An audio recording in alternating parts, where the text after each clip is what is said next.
We had just moved to the country. We were going to build ourselves an amazing homestead for our family. What we didn't know is we were also going to make the most expensive mistake we would ever make. I was driving home from work. I pulled off to the local nursery. They were selling some of their apple trees half price, $50 each. So I swooped up like 4 of them, spent $200. At the time felt like $1 million. I got 4 apple trees to start my future orchard with. I brought them home, I dug a couple holes, and I put them in the ground. You know what they say, the best time to plant a tree I always get this one wrong. The best time to plant a tree was 20 years ago. The second best time is today. So I was like, seize the day, I planted the trees. Awesome, now we're gonna get some yummy apples. Wrong, it's time to rewrite this saying. The best time to plant a tree is when you know how to plant a tree correctly. I never got 1 apple from any of those trees.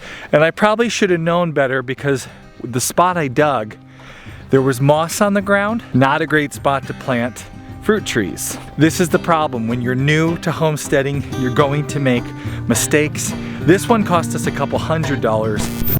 And no, $200 was not the most expensive mistake we would ever make homesteading.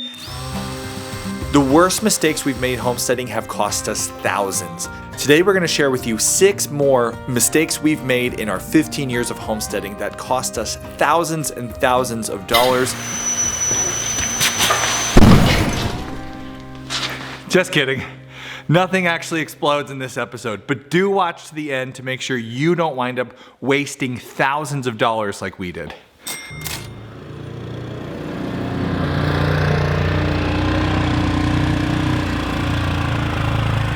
We have been raising our own meat for 11 years? 11 years, 12 years, long time. We've been raising all our family's meat, which means you have to have really good storage for that meat. So lots of chest freezers. A lot of chest freezers.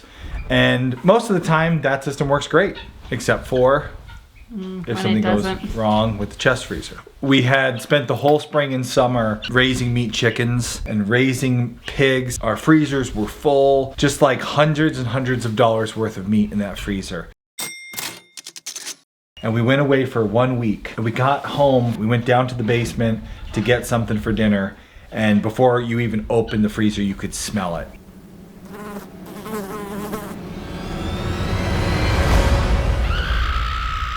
Just the rancid, horrible smell of meat that probably had been bad for at least a week or more. I guess maybe the freezer had died before we even left or got unplugged. Since then, we have never had a catastrophic loss of meat like that, but we had a couple close calls with chest freezers. Yeah. So we got some good rules of thumb. If you're storing a lot of meat in chest freezers, a couple things that you can do to make sure that this doesn't happen to you. The basic lesson we learned was keep maybe a temperature probe in there that alerts to your phone, or like my parents have an alarm that goes off when it's unplugged or turned off. So just in the garage, it's a beep, beep, beep, beep, beep that they hear.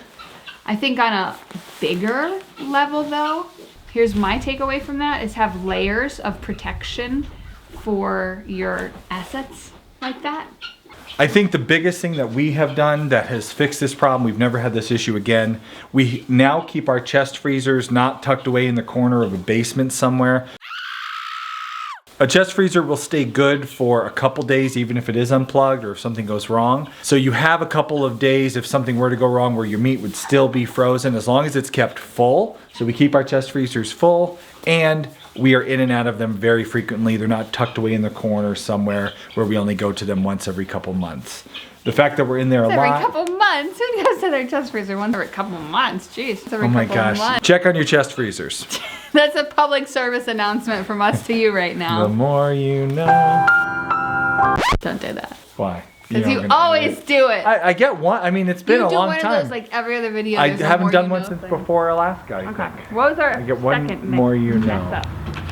Moving on. We are officially no longer grazing. We have finished all our stockpile grazing for the year, and now we are hay feeding our animals. So we're gonna head up on the hill and we're gonna bring them their daily rations We have got a lot of snow at the homestead. So let's hope we actually make it up the hill. We'll see.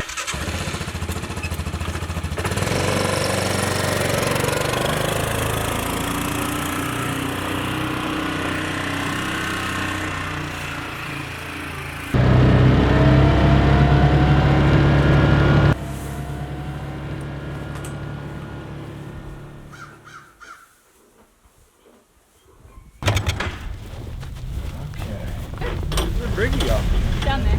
2 bales will be enough for everybody. Well, we're... Now. Hey now. Wasted Hey now. Hey. Hay is a major... So say we're talking about hay now, like you said. We're going to talk about hay now. Hey now. Hey now. See, we're fun. Hey now. You kill it. See how you kill it? That's dead. People like me. They like me. Who says? Hay. As you can see, hay is a major expense when you are homesteading. We have a herd of 3 or 4 cows and bull and then sheep and goats and everything. So we will go through in a season easily a couple $1,000s worth of hay over the winter time. And hi Blue. So yeah, we'll have a couple $1,000s worth of hay just sitting out here ready to get us through the winter. One year we got these wrapped round bales. Beautiful hay, and we had no issues with it the previous year. We're not really sure what caused it. It was something... It was the new wrapping, but they were wrapped with a new wrap. Apparently they got all sorts of tiny little holes in them. As we would open up each one of these round bales, we would see like a black mold.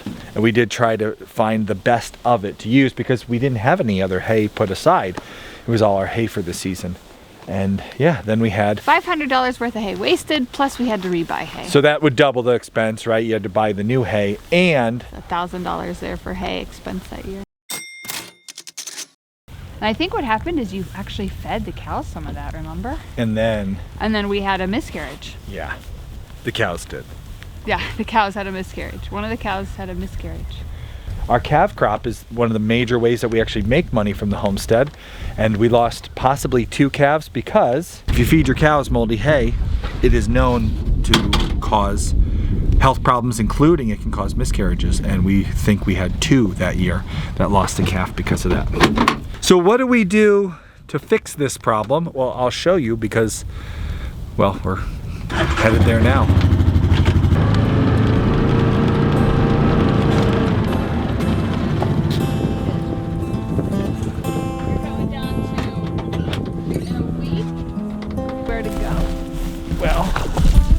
Get all the answers at once. This is what we do now. We have round bales that are not wrapped. These are much bigger round bales. The farmer we get these from are, well, they're a lot bigger. And as you can see, they're not wrapped in plastic. These are open, and what you'll notice is there is a small amount of waste on the hay bale. Right here, there's a little bit that gets kind of, you know, water in it and ruins it. But it only goes down like a couple inches as you get deeper in because it's not airtight, no mold grows. We'll roll this into the pasture. The wasted stuff won't go even into where the cows are. All the good stuff will. And the big important thing is how you store it. It's not moldy. That's the thing. It gets, you know, weathered. Weathered, but it's not even moldy. Mold. The biggest, most important part of this puzzle is the way that we now store our round bales. We used to sit them like a Coke can on top of a countertop, right? Like standing up like that. Now you'll see we lay them on their side. That allows the water, even from this snow, as the snow melts, it will bead up and roll off. It won't get very deep into this hay bale. It won't waste much. If you store them like a Coke can on a counter, the water gets down into the middle, and that's how those round bales that were wrapped were stored. So they had holes, water got in them, it didn't leave, and it created a big bad mold problem. Okay, big bad mold, go. All right, use your big bad muscles and roll. Go through there. Oh. All right, come on. Here we go, come on. You thought I needed the tractor for this, right? I did. That's all right. A hernia is much better. Yeah, get it going. Get it going. Uh-oh, don't want it going too fast though. Don't get in front of it and try to stop it either. That'll run you over. Yes. See? There we go. Nice. So don't store it like that. That's the Coke can on the countertop. Don't do that, water will get down in here and ruin it. But they're gonna be eating that today. That'll be gone in a couple days. So once you're feeding it to the animals, it doesn't matter. But for long-term storage, store it like those. Let's just drive around and we can make sure it's all open for them. I don't know.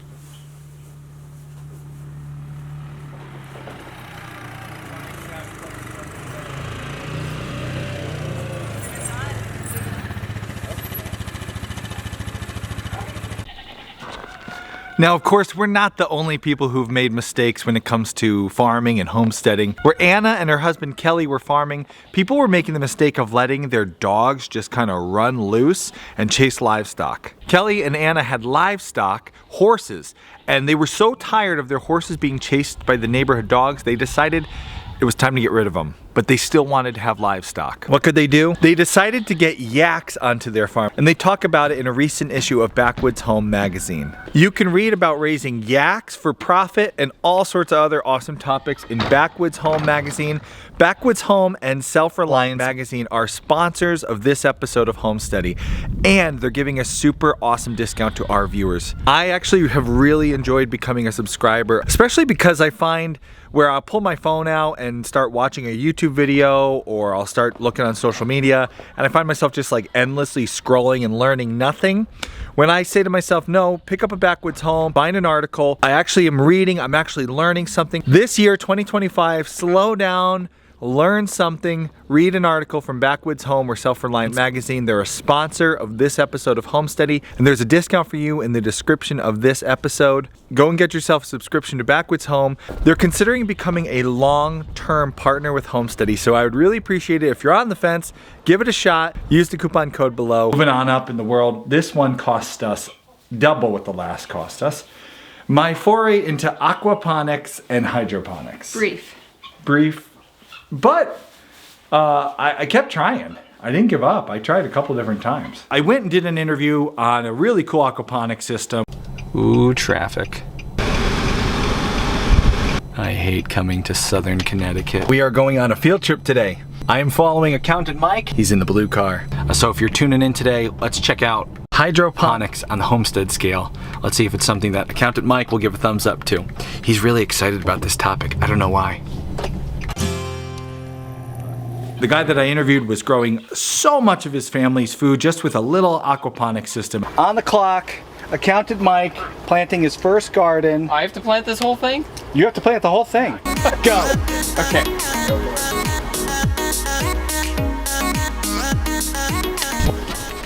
Hands up. 3 minutes, 52 seconds. Yeah. Beat the 4-minute mark.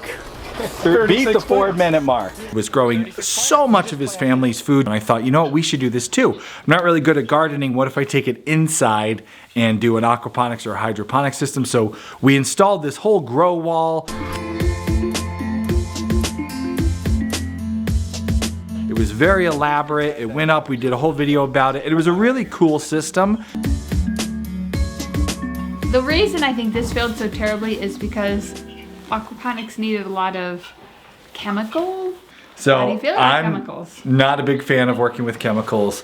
And basically every time I got to a stage of the system where I had to balance the pH, clean the system, something that involved close contact with chemicals, I'd get kind of like skeeved out working with chemicals. Something's gonna burn me or poison me or something, and I did not enjoy it, and I ignored it, and it was a big failure. Big expensive failure. Big expensive failure. We spent a little bit over $1,000 on our couple aquaponic systems, the aquaponics and then later on the Kratky hydroponic system that we did. I did get a little bit of lettuce out of the Kratky system. This is a mescaline lettuce. I've never grown this in my life. A head of lettuce worth $1,000. Have you ever grown a $1,000 head of lettuce? Tell us below what's been your most expensive mistakes over the years. So the lesson with the aquaponics and the hydroponic system is basically, you know, for you, know yourself, know what you're comfortable with, what you're good at. If you don't enjoy, you know, the process of weeding and digging in the dirt, maybe skip the garden and go to livestock. If you're afraid of, you know, big animals, maybe don't get a milk cow. Know what you're gonna like and what you're not gonna like as best you can, but with homesteading, you never know. Sometimes you just get surprised by what's easy and what's hard. hard.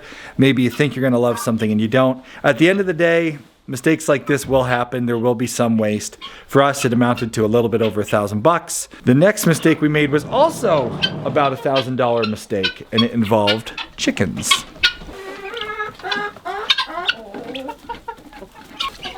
One little deformed frozen egg. Look at that. Oh, you got a couple there. That's better. All right. We were raising a big batch of Cornish crosses. Every year we raise about 100 Cornish crosses for our family. Did you crack an egg? It was all, it was like fragile. I guess it was. We raise about 100 Cornish crosses every year to feed our family our chicken for the year. These two chickens that you see are both Cornish crosses. Size-wise, this one is a bit bigger and a bit more fully feathered than this one. But when you look at them, they're not that different in size. Oh, they're not that different in weight. I'm gonna put them down because they're annoying to hold like that. This one here, you're probably guessing by the size of that Cornish cross, maybe that's like a 6-week-old Cornish cross, 2 weeks from being 8 weeks old and being done. It's like a 14-week-old Cornish cross. This chicken should be like 8 pounds by now. Why did our Cornish crosses not grow big and fat like Cornish crosses normally do?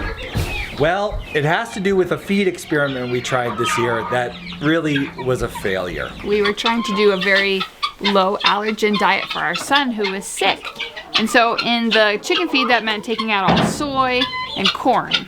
And wheat. We were experimenting with a chicken feed that had no corn, soy, or gluten. Wheat. Corn, soy, and wheat are big, easily digested protein sources for meat birds. And we were hoping to be able to bypass that with other protein sources. We decided to just be a bit experimental. We found a feed specialist who was willing to work with us on trying to create this feed. And the result, well, it wasn't great. So we experimented with the whole flock of Cornish cross chickens, and pretty early on we started to see issues, which at first we actually thought was disease. We started seeing chickens that were like low energy, not gaining weight. They had walking issues, and we thought at first it was some kind of sickness. We actually contacted Fertrell, who's a specialist in chicken health and feed. And we got somebody from Fertrell in to look at our situation. We sent videos to figure out what was wrong with our chickens. And eventually that specialist informed us, your guys' feed is never going to be able to feed these Cornish cross chickens. Basically what we've learned for now is if you want alternate feeds to the big box store feeds, if you're trying to avoid soy in your diet, well, you can use wheat. If you're trying to avoid gluten or wheat, well, you can use corn.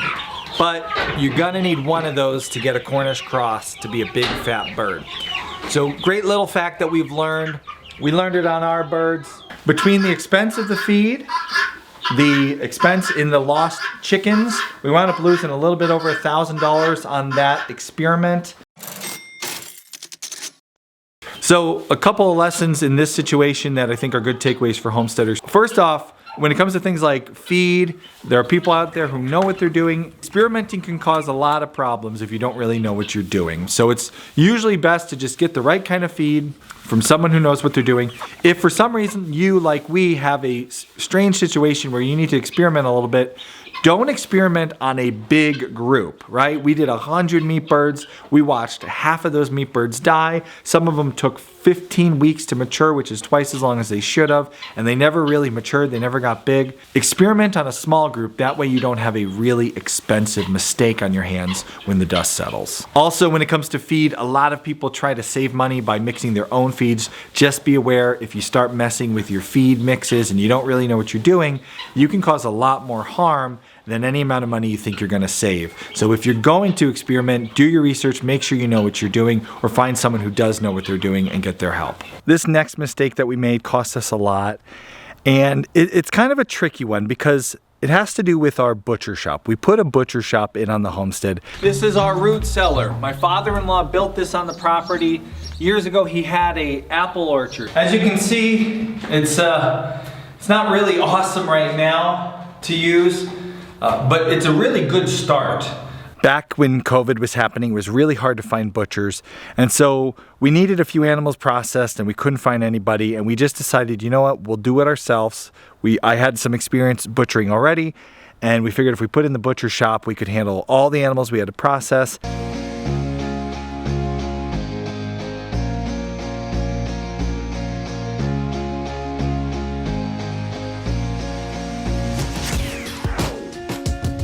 And we used it. We actually saved a lot of money butchering our own animals.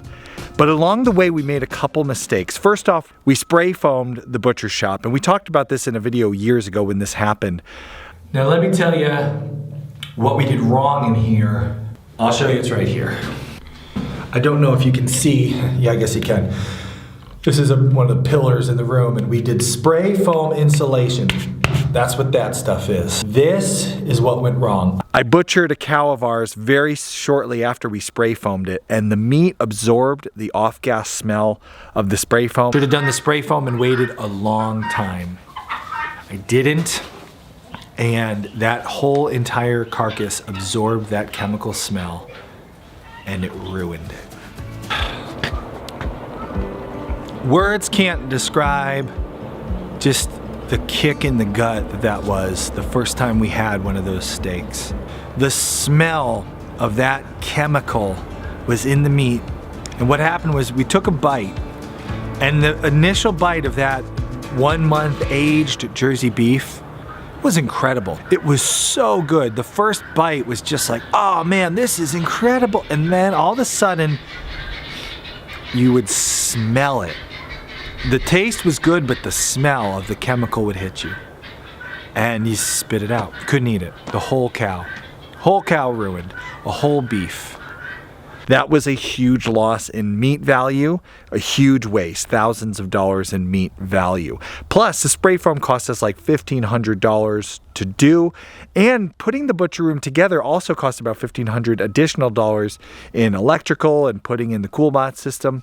And here's the thing, COVID is over now, and we're able to find butchers, and I find myself less and less doing the giant butcher days that we used to do. We're starting to use butchers again. Ultimately, though, the thing is, the butcher shop, we were never doing it commercially, and it was a pretty big expense. And I have found after, butchering animals for a decade now and having saved lots of money doing our own, I prefer to butcher on days like this when it's cold. Maybe not this cold, it's frigid today and it's snowing, but like on a cold day, just doing it outside with a couple of knives and, like a Sawzall. I can butcher most animals with a couple knives and a Sawzall outside without the electricity usage that the meat locker takes and the huge cleanup that's done afterward when you're done using the big meat saws and everything. I like the simple butchering of an animal or two on a cool day in the fall or in the winter. So less and less we find ourselves using the meat room, the butcher shop. So it filled a need at the time, and we did save a lot of money using it. But now that $3,000 plus expense, plus the meat we lost when we did the spray foaming, would be better spent elsewhere. Again, this is a personal one. If you have the use for a walk-in meat locker and butcher shop, and maybe it's part of your business, then it's not a mistake to put one in. But for our family, I think we probably would have been better off to just do the butchering at the scale we'd been doing it, which is 1 or 2 animals on a nice cool day. And if it's something really big, a big butcher day, well, that's where the professionals come in. Looking back, I don't think we could have avoided it. We needed to get the meat butchered, and we did. And although we did waste that whole entire cow, we did later on butcher sheep, and we butchered pigs, and those worked out really good. So it's one of those things we've learned from now. And going forward, I think the big takeaway for us is, before we dive into something really big like a huge infrastructure task, we're just asking ourselves one extra moment like, do we really need this, or could we stay small, do things at a small, simple level, not put out so much expense, not have such a complicated system.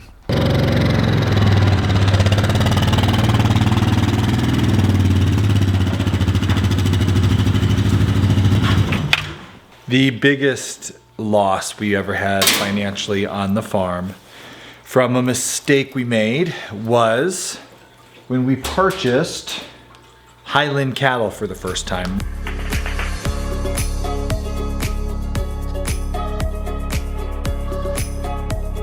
We purchased them in a very unique way. We had never purchased For us. for us.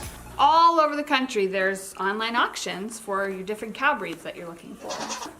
I was referred to check out this auction by some of the breeders I talked to. Kay's always like super researchy and together. Super research. And of course she had like, My superpower. on the night of the auction, she had a list of every cow that was being auctioned, positive, negative, pros, cons. One of the cows we were looking for came up to bid and we lost it by like $200. And we're getting towards the end of the auction and another one we had been looking at came up and I was like, all right, we can't miss this one.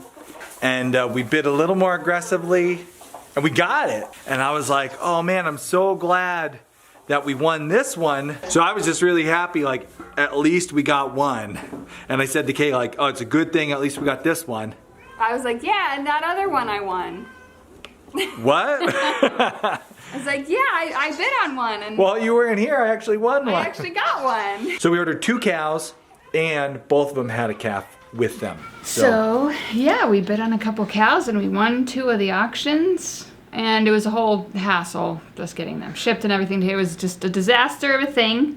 And by the time they finally got here, one of the cows arrived with a cough. Which, when we got our vet out, he said, yeah, it sounds like her lungs are scarred. She's probably had this cough for a long time. And she was an older cow, too. But I had just been so taken in by the breeder of this family of cows who said, oh, these cows live to they're 20 years old. She'll be great, a good cow to start off on. And then just expecting, I guess, everyone to be honest. And if your cow had a cough, not to send it to the auction. Or thinking somebody at the auction would pick up on it. We got her in the fall. And by the summer, she was dead. So not even a year was she on our farm.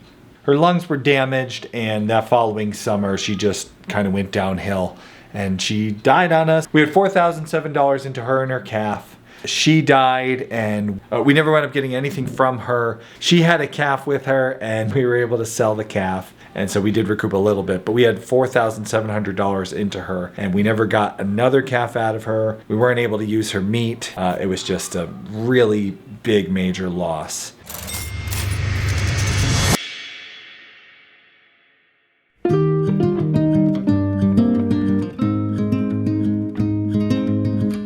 Probably one of the worst days. I remember just feeling like that was like one of the all-time lows of our homesteading experience. When it happened, I just felt like throwing in the towel because you have so much money invested in something really, and then just your hopes and dreams, right? You like want to, you know, we wanted to get into doing highlands and doing beef and it just kind of crumbled before our eyes there.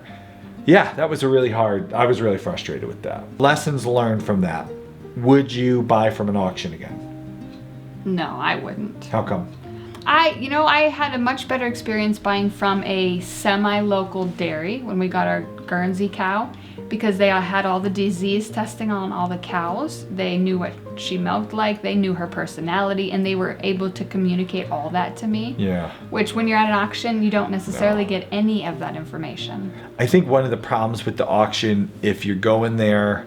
It's just a risk. And not being able to be there in person. Yeah, we took on a risk there and it did not pay off. I don't know, dealing with a certain type of person, it's just a risk you take when you buy animals from people, but the auction adds a whole level of unknown to it, depending on what specific auction you're involved in. Yeah. So figure out what kind of information you want, make sure you can get that, and it's nicer to deal, I think, with a person, face to face. And see the cow in person, get to know them, the kind of people they are. Easier for me to buy livestock from those kind of people now.